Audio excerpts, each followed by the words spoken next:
चलिए तो हम लोग शुरुआत करते हैं भारत का भूगोल, इंडियन ज्योग्राफी। भारत के भूगोल में हम लोग बातचीत कर रहे थे कि भारत एक बड़ा देश है। पृथ्वी पर जितना भू क्षेत्र है उसका 2.4% पर भारत फैला हुआ है। और इस भारत का जो विस्तार है ऊपर लद्दाख में इंदिरा कॉल से लेके दक्षिण में कन्याकुमारी तक, और इधर अरुणाचल प्रदेश से लेके उधर गुजरात तक। और इसके विस्तार में कौन कौन से डायमेंशन है उसको पिछली क्लास में हम लोग बातचीत कर चुके हैं। अब इसके बाद बताया था कि फिजिकली हम लोग भारत को जो देखते हैं कि भारत का जो फिजिकल सेटअप होता है, भौगोलिक प्रभाग। फिजिकली फिजिकली मतलब जो चीजें हमें विजुअली दिखाई दे रही हैं उसके बारे में हम लोग बातचीत करते हैं। तो फिजिकली हम लोग भारत को 5 हिस्सों में बांट के देखते हैं। कल आपको पिछली क्लास में पिछले वीडियो में आपको बताया था। सबसे पहला हिस्सा आपको बताया था नॉर्दर्न माउंटेन्स, उत्तर का पर्वतीय क्षेत्र। तो ये जो उत्तर का पर्वतीय क्षेत्र है, नॉर्दर्न माउंटेन्स, उत्तर का पर्वतीय क्षेत्र। तो इस उत्तर के पर्वतीय क्षेत्र में नॉर्दर्न माउंटेन्स में 3 हिस्से आपको बताए थे। पहला हिस्सा आपको बताया था ट्रांस हिमालय। ट्रांस हिमालय यानी इसको पार हिमालय कहा जाता है। दूसरा बताया था हिमालय।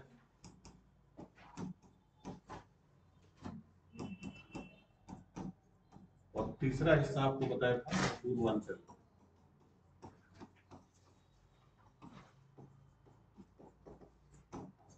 3 हिस्सों में बताया गया था, जिसमें सबसे पहला कल आपको आइडिया था कि ट्रांस हिमालय क्या होता है। कि ट्रांस का मतलब होता है पार। तो पार हिमालय में क्या होता है कि ऐसी पहाड़ियां जो हिमालय के पार है। पार का मतलब उस पार। तो इस पार में कई सारे पहाड़ आपको बताया था, जिसमें सबसे पहले आपको बताया था काराकोरम, लद्दाख, जस्कर और कैलाश। तो ये जो काराकोरम, कैलाश और तक जस्कर लद्दाख है, ये हिमालय के एग्जैक्टली उस पार की पहाड़ियां हैं। इसी में आपको बताया था कि जो काराकोरम है और लद्दाख है, इन्हीं के बीच से सिंधु नदी, इंडस रिवर एंट्री करती है भारत में, इस तरीके से फिर पाकिस्तान में चली जाती है। इसी काराकोरम में आपको बताया था कि जो सबसे ऊंचा शिखर है केटू, या गॉडविन ऑस्टिन बोलते हैं। केटू की जो ऊंचाई है 8611 मीटर, 8611 मीटर। और ये विश्व का दूसरा सर्वोच्च शिखर है, highest peak in the world, और भारत का सबसे ऊंचा शिखर है। ये तो आपको बताया था कई सारे इसमें बड़े बड़े ग्लेशियर्स हैं, जिसमें सियाचिन ग्लेशियर है, वोल्टेरो ग्लेशियर है, बड़े बड़े ग्लेशियर्स हैं। ये कल हम लोग का कंप्लीट हो चुका था। दूसरा हिस्सा आपको बता रहे थे हिमालय। अब ये जो हिमालय है, इसके फिर से कितने हिस्से हैं? 3 हिस्सों में बांटा गया। हिमालय के फिर से कितने पार्ट हैं? 3। और ये जो तीनों हिस्से हैं, जिसमें आपको बताया था सबसे पहला कौन सा था? ग्रेट हिमालय, महान हिमालय। दूसरा वाला बताया था कौन सा? मिडिल हिमालय यानी लघु हिमालय या मध्य हिमालय। और तीसरा आपको बताया था शिवालिक। ये जो महान हिमालय, लघु हिमालय, शिवालिक है, इसका भी आपको अंदाजा दिया था कि ये जो हम लोग देखते हैं, तो इसमें जो आपको बताया कि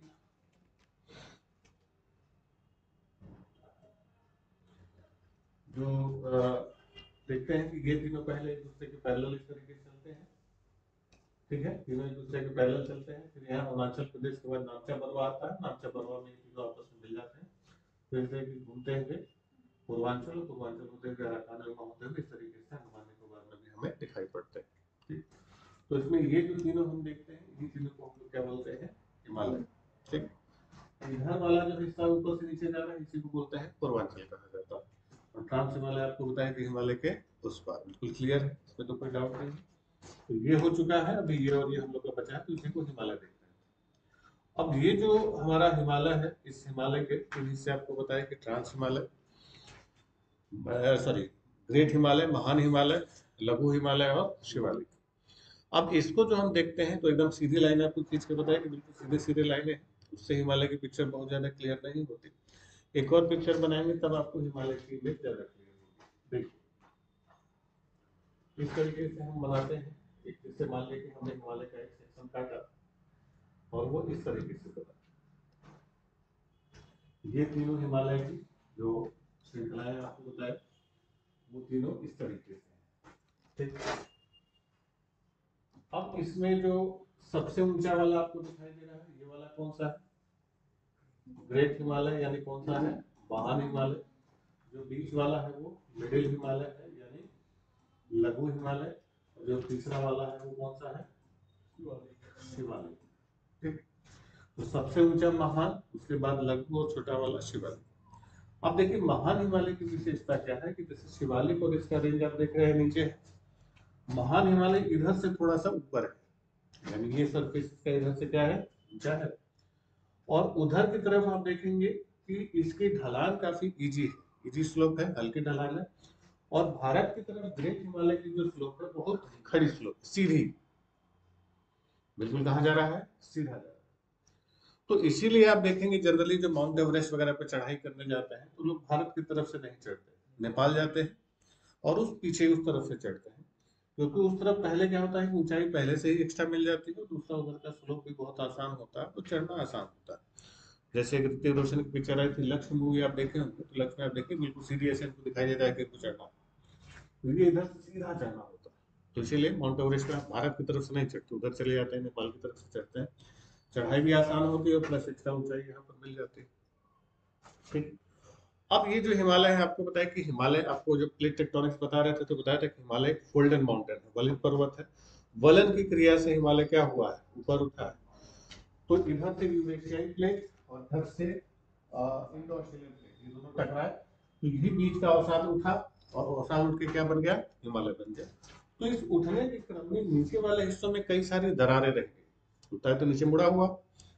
तो ये जो दरार है, ये जो बीच में दरार है, इसको कहा जाता है main central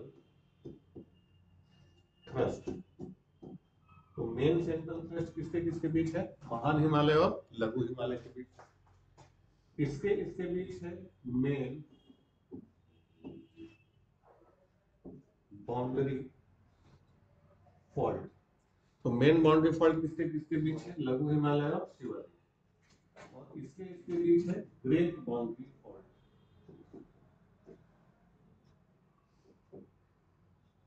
great boundary fault. तो ग्रेट बाउंड्री फॉल्ट किधर है, शिवालिक के बाद बताया उधर उत्तर का मैदान शुरू हो जाता है। तो शिवालिक और उत्तर के मैदान के बीच में कौन सा पहाड़ है, कौन सा हिस्सा है, ग्रेट बाउंड्री फॉल्ट। ये बीच की दरारें हैं अंदर की, ये बनी इस तरीके से।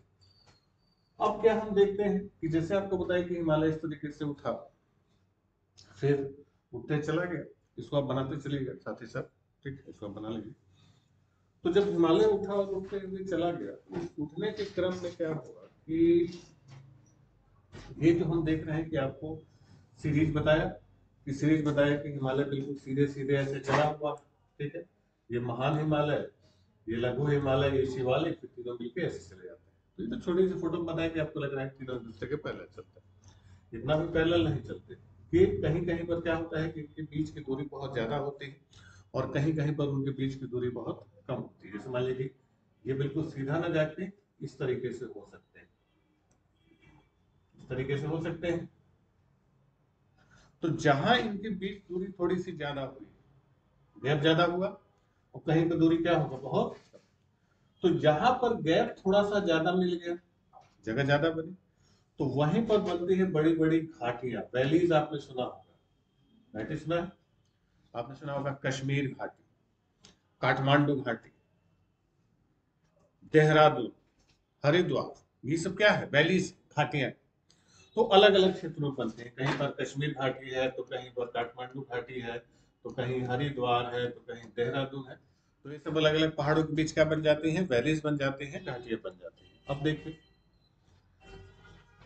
इसके इसके बीच जो वैलीज बनी, इसके इसके बीच जो घाटी बनी, तो इस घाटी को नाम दिया गया, ये वाली जो घाटी बनी, इस घाटी को नाम क्या दिया गया,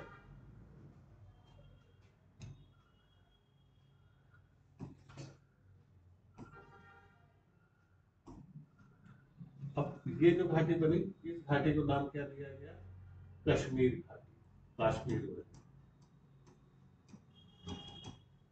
तो कश्मीर घाटी यानी कश्मीर वैली किसके किसके बीच है बताए, तो कश्मीर घाटी वैली किसके किसके बीच है, ग्रेट हिमालय, महान हिमालय और लघु हिमालय के बीच। ठीक। कश्मीर घाटी है, कहीं पर काठमांडू घाटी है, काठमांडू वैली, तो कहीं पर कश्मीर घाटी है, कहीं काठमांडू, तो कश्मीर काठमांडू घाटी किसके किसके बीच है? महान हिमालय और लघु हिमालय के बीच। इनके बीच जो घाटियां बनी हुई है, वैली बनी है, तो जिसे दून द्वार टाइप के, हरिद्वार, कोट द्वार, देहरादून, तो ये सब किसके किसके बीच है? जितने भी दून द्वार है ये सब किसके किसके बीच है? लघु हिमालय और शिवालिक के बीच। समझ के सब सवाल पूछे जाते हैं। तो लघु और शिवालिक के बीच क्या है? हरिद्वार, देहरादून। और काठमांडू या कश्मीर घाटी किसके किसके बीच है? महान और लघु। तो वाली वैली समझ में आया कि जहां पहाड़ बहुत ज्यादा दूर है तो बीच में जगह बची, तो वहीं क्या बन गई?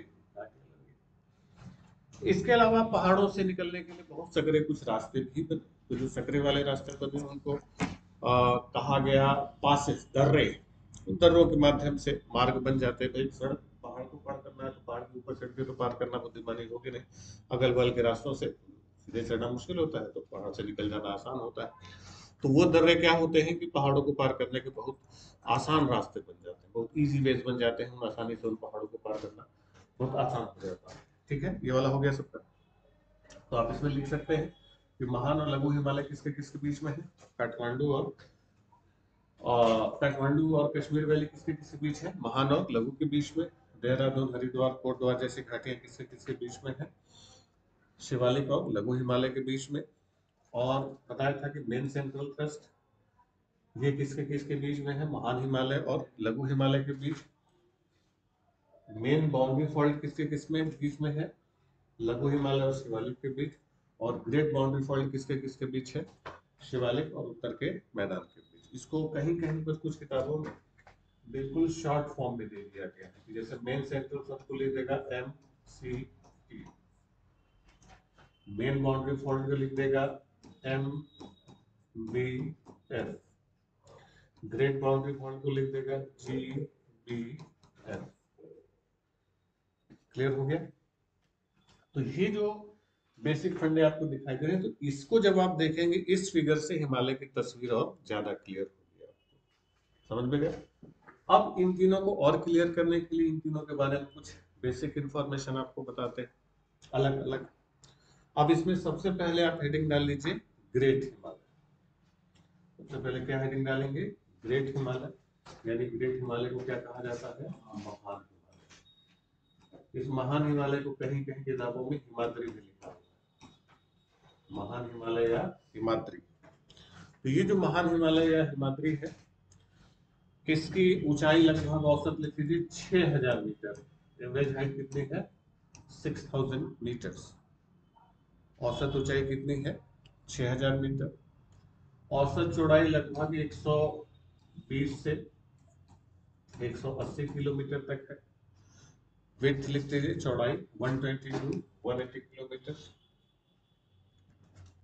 तो इस महान हिमालय की औसत ऊंचाई कितनी है? 6000 मीटर, चौड़ाई लगभग 120 से 180 किलोमीटर के बीच में। अब इस महान हिमालय के जो महत्वपूर्ण शिखर, मेजर पीक्स, कौन कौन से हैं इनको हम लोग देख लेंगे। तो लिखिए महान हिमालय के कुछ महत्वपूर्ण शिखर, major peaks of great Himalaya. तो जो महान हिमालय के महत्वपूर्ण शिखर, मेजर पीक्स हैं, ये कौन कौन से हैं? सबसे पहला, सबसे महत्वपूर्ण शिखर आपने सुना होगा mount Everest. Mount Everest, mount Everest की ऊंचाई है 8611 मीटर, 8848 मीटर, 8848। 8611 किसका था? केटू का। तो माउंट एवरेस्ट की ऊंचाई कितनी है? 8848 मीटर। ठीक। इसी माउंट एवरेस्ट को नेपाल में कहा जाता है नामचा बरुआ। नेपाल में माउंट एवरेस्ट को क्या कहा जाता है? नामचा बरुआ। या तिब्बत में इसको कहा जाता है चोंगलुंगमा। तिब्बत में इसको क्या बोलते हैं? चोंगलुंगमा। तो चोंगलुंगमा या नामचा बरुआ नहीं, नामचा बरुआ नहीं है, सागर माथा।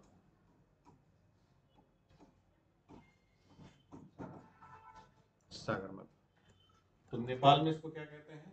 सागरमाथा। और तिब्बत में इसको क्या बोलते हैं? चोंगलुंगमा। तो ये जो चोंगलुंगमा है या सागरमाथा है या माउंट एवरेस्ट है, ये एक ही पहाड़ का नाम है। इसकी ऊंचाई 8,848 मीटर है। ये विश्व का सबसे ऊंचा शिखर है, वर्ल्ड हाईएस्ट पीक। और इस माउंट एवरेस्ट के अलावा, ये सबसे ऊंचा है, ये आपको सबको पता है। अब इस माउंट एवरेस्ट के अलावा इस महान हिमालय में और भी कई सारे ऊंचे ऊंचे शिखर हैं, और इसमें 99% पहाड़ नेपाल में, यानी ग्रेट हिमालय के 99% जो सबसे ऊंचे ऊंचे शिखर है कहाँ पर है? नेपाल में।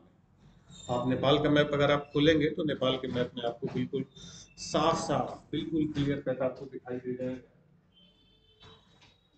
तो जब आप नेपाल का मैप खोलिए तो नेपाल के मैप में आपको ये बिल्कुल साफ साफ दिखाई देगा। ये जो माउंट एवरेस्ट है ये भी कहाँ पर है? नेपाल में ही है। तो नेपाल में आप पहले तो उन पहाड़ों को देखिए जिनकी ऊंचाई 8,000 मीटर से ज्यादा है। उसका नाम बताइए और लिखते चले जाइए उसकी ऊंचाई। ऐसे पहाड़ जिनकी ऊंचाई कितनी है? 8,000 मीटर से ज्यादा। नेपाल के मैप को आप ध्यान से देखिए तो उसमें आपको 8,000 मीटर से ज्यादा ऊंचाई वाले पहाड़ दिख जाएंगे और बड़े आसानी से दिखाई देंगे। देखिए ये नेपाल आपको दिखाई दे रहा है, थोड़ा सा बड़ा कर देते हैं तो ये पूरा नेपाल बड़ा सा है। ठीक, तो ये जो नेपाल है वही है, ध्यान रखिए। ठीक है, देखिए इसको यहाँ पर आप देखेंगे तो यहाँ पर दिखाई दे रहा होगा धौलागिरी। धौलागिरी दिखाई दे रहा है 8172, 8,172 मीटर। नाम लिखते चले जाइए धौलागिरी। तो धौलागिरी की ऊंचाई कितनी है? 8,172 मीटर। ठीक है, 8,172 मीटर। तो कौन सा है? धौलागिरी। ठीक, 8,172 मीटर। ठीक, धौलागिरी यहाँ पर बिल्कुल है। उसी के धौलागिरी ठीक बगल में अन्नपूर्णा है। धौलागिरी, धौलागिरी। तो धौलागिरी की ऊंचाई कितनी है? 8,172 मीटर। उसी के जस्ट बगल में अन्नपूर्णा है। अन्नपूर्णा की ऊंचाई कितनी है? 8,100 मीटर। अन्नपूर्णा के बगल में मंसालू है। मंसालू है, मंसालू की ऊंचाई कितनी है? 8,156 मीटर। ठीक है, माउंट एवरेस्ट आप देखिए बिल्कुल चीन और नेपाल के बॉर्डर पर। माउंट एवरेस्ट कहाँ पर है? चीन और नेपाल के बॉर्डर पर। ठीक है, इसके अलावा और कौन कौन सी पहाड़ियां हैं नेपाल के अंदर जिसकी ऊंचाई 8,000 मीटर से ज्यादा है? दो चार आप बताइए। मकालू, मकालू की ऊंचाई कितनी? कितना है? 8,481। इसके अलावा कंचनजंगा। कंचनजंगा हालांकि नेपाल में एकदम बॉर्डर पर है, सिक्किम बॉर्डर पर। कंचनजंगा की ऊंचाई कितनी है? 8,598 मीटर। तो आप देखेंगे बिल्कुल सिक्किम जो हमारा राज्य है, सिक्किम और नेपाल की सीमा पर। अब देखिए कुछ जगहों किताबों में बड़ा कंफ्यूजन रहेगा, आपको दिखाई देगा कुछ जगहों पर लिखा रहेगा कि भारत का सर्वोच्च शिखर कंचनजंगा है। ठीक है, और हमने आपको बताया कि भारत का सर्वोच्च शिखर कौन सा है? केटू है। अब केटू और कंचनजंगा में तुलना करेंगे तो केटू ज्यादा ऊंचा है। केटू की ऊंचाई आपको बताया 8611 है और कंचनजंगा कितना है? 8,598। ज्यादा अंतर नहीं, केवल 13 मीटर का अंतर है। लेकिन है क्या कि जो केटू है वो पीओके के आसपास पड़ता है और कई सारे लोग पीओके को भारत का हिस्सा नहीं मानते। हम लोग पीओके को मान के चलते हैं कि अपना ही है। तो अगर आप पीओके यानी पाक ऑक्युपाइड कश्मीर को अपना नहीं मानते तो आप कह सकते हैं कि कंचनजंगा भारत का सर्वोच्च शिखर है।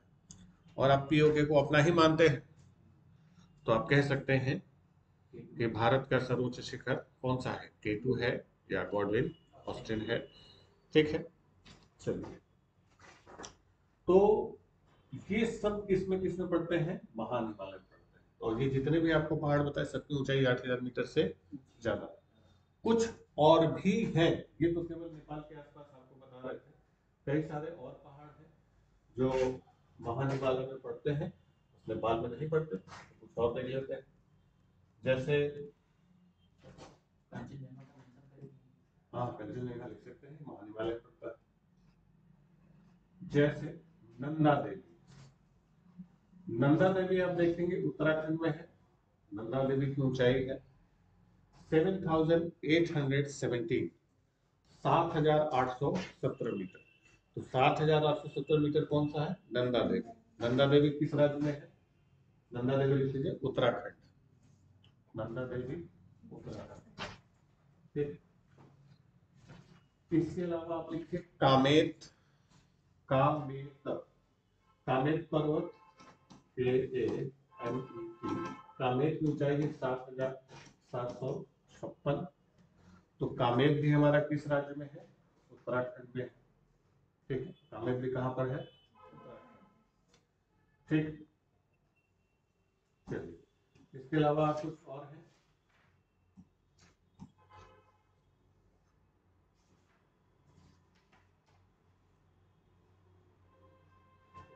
एकदम ऊपर हम आते हैं यहाँ पर, तो यहाँ जो हमें दिखाई देता है लद्दाख वाले क्षेत्र में, बिल्कुल लद्दाख वाले क्षेत्र में नंगा पर्वत, नंगा पर्वत लिख सकते हैं।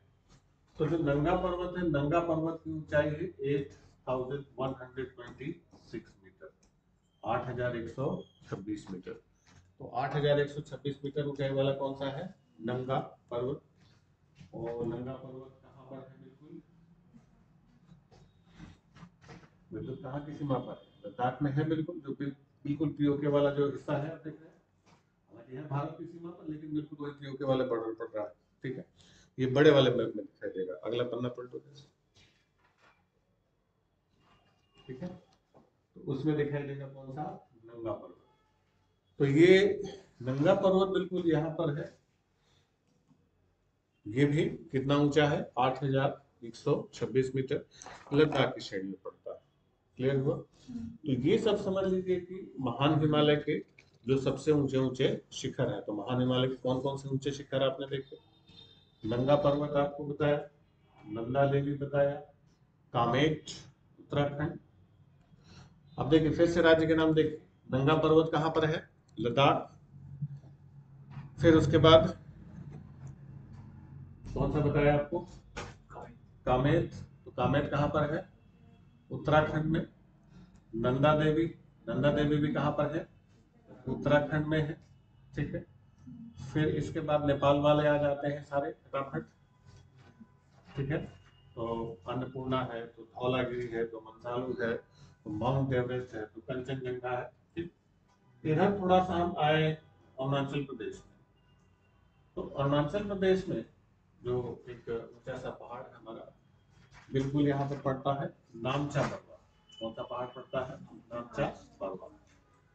तो नामचा पर्वत आप लिख लीजिए, ये शुरुआत वाले इंडिया वाले मैप में ही दिख जाएगा, बिल्कुल पहले, उसके पहले वाले पे, तो इधर पुणे में अरुणाचल प्रदेश में यहाँ पर देखेंगे तो लिखा होगा नामचा पर्वत। ठीक है, नामचा पर्वत की ऊंचाई कितनी है, 7,756 मीटर।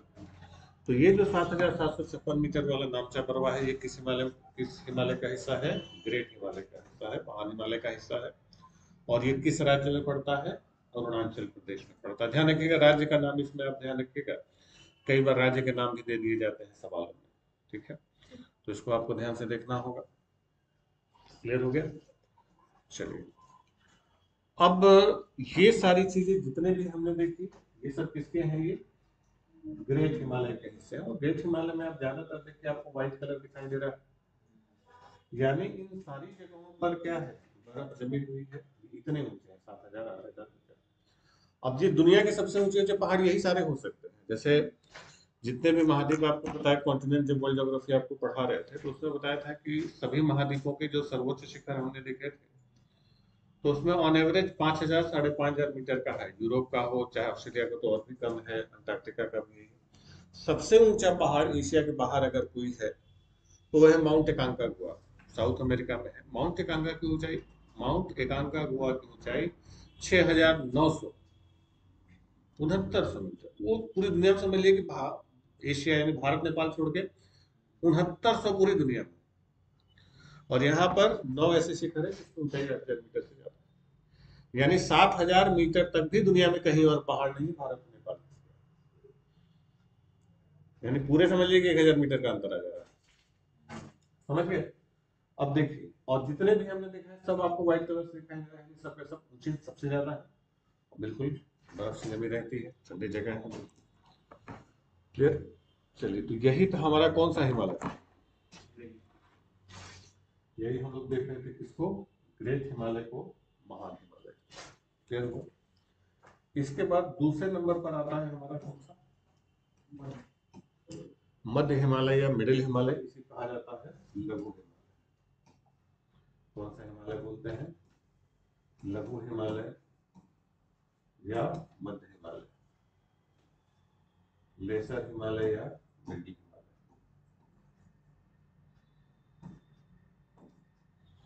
मध्य हिमालय या लघु हिमालय। अब ये मध्य हिमालय या लघु हिमालय के बारे में बिल्कुल सिंपल लैंग्वेज में आपको बता दें, इसको जो आप समझेंगे कैसे। तो ये मध्य हिमालय देखिए, ये जो गुजर रहा है, ये बिल्कुल बीच से गुजर रहा है। छोटा कर दीजिए। तो देखिए, ग्रेट हिमालय के जस्ट बाद पड़ेगा, तो ये इस तरीके से गुजर रहा है, इस तरीके से ये बीचों बीच होगा। जम्मू कश्मीर, हिमाचल प्रदेश, उत्तराखंड, फिर क्या आ गया? नेपाल। तो नेपाल के बाद ये खत्म हो जाएगा, फिर वो किसमें मिल जाएगा? ग्रेट में मिल जाएगा। तो अब देखिए, ये हमने बना दिया मध्य हिमालय, ठीक, मध्य हिमालय बना दिया। ये अलग अलग राज्यों से गुजर रहा है। सबसे पहला क्या पड़ा? जम्मू कश्मीर। उसके बाद क्या पड़ा? हिमाचल प्रदेश। उसके बाद क्या पड़ा? उत्तराखंड। उसके बाद क्या पड़ा? नेपाल। उसको अलग अलग राज्यों में अलग अलग नामों से जाना जाता है।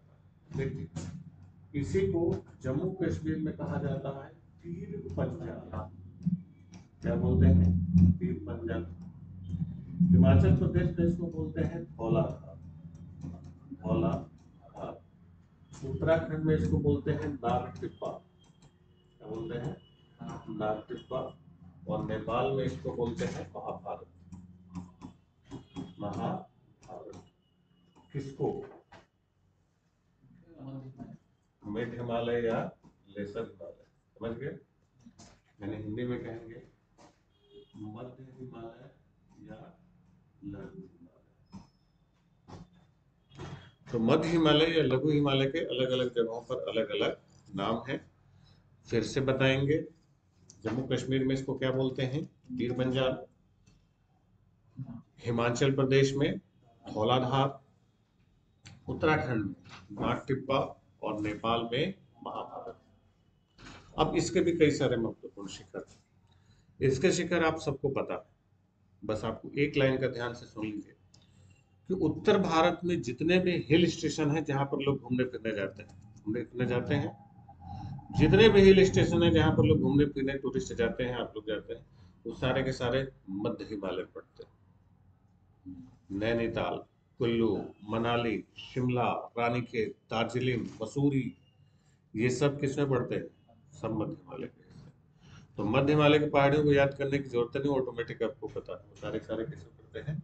मध्य हिमालय में पड़ते हैं। ठीक है, चलिए फिर शिवालिक क्या है, शिवालिक के बारे में कल हम लोग बातचीत करेंगे। मिलते हैं अगले वीडियो में, और अगले वीडियो में फिर शिवालिक और हिमालय की बाकी विशेषताओं के बारे में हम लोग चर्चा करते हैं। Thank you.